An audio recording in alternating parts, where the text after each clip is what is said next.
Hello, ഞാൻ doctor Julie, ഫിസിഷ്യനാണ്. കുറേ പേരെങ്കിലും ഹെയർ ഗ്രോത്ത് സീറംസ് യൂസ് ചെയ്യുന്നുണ്ടാവും അല്ലേ? അപ്പോൾ ഇത് പ്രോപ്പർലി എങ്ങനെയാണ് യൂസ് ചെയ്യുന്നതെന്ന് പറഞ്ഞുതരാനാണ് ഞാൻ ഇന്ന് വന്നിരിക്കുന്നത്.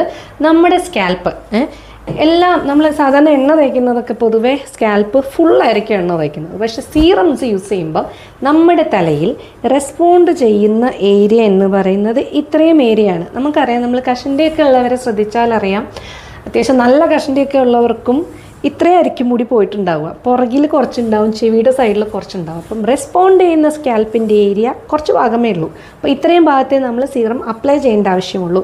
അതുപോലെ തന്നെ മുടിയിലല്ല അപ്ലൈ ചെയ്യേണ്ടത്, സ്കാൽപ്പിലാണ് അപ്ലൈ ചെയ്യേണ്ടത്. സാധാരണ 1 ml 2 നേരം എന്നൊക്കെ ആയിരിക്കും സീറംസിൻ്റെ ഡോസ് പറയാം. 1 ml എന്ന് പറഞ്ഞാൽ 5 to 6 സ്പ്രേ ആണ്. അപ്പം ഒന്ന് വകഞ്ഞെടുക്കുക, സീറം എടുക്കുക, ഒരു സ്പ്രേ അടിക്കുക, അത് മസാജ് ചെയ്യുക, അടുത്ത വകച്ചിലെടുക്കുക, സീറം അടിക്കുക, സ്പ്രേ ചെയ്യുക, മസാജ് ചെയ്യുക. അങ്ങനെ ഒരു 5-6 പ്രാവശ്യം വകച്ചിലെടുത്ത് സ്പ്രേ ചെയ്ത് മസാജ് ഒരു 5 മിനിറ്റെങ്കിലും മസാജ് ചെയ്യുക. ഇങ്ങനെയാണ് ഹെയർ ഗ്രോത്ത് സീറംസ് യൂസ് ചെയ്യേണ്ടത്. നിങ്ങൾ കുളിക്കുന്നുണ്ടെങ്കിൽ കുളിച്ചതിന് ശേഷമായിരിക്കണം സീറം അപ്ലൈ ചെയ്യേണ്ടത്.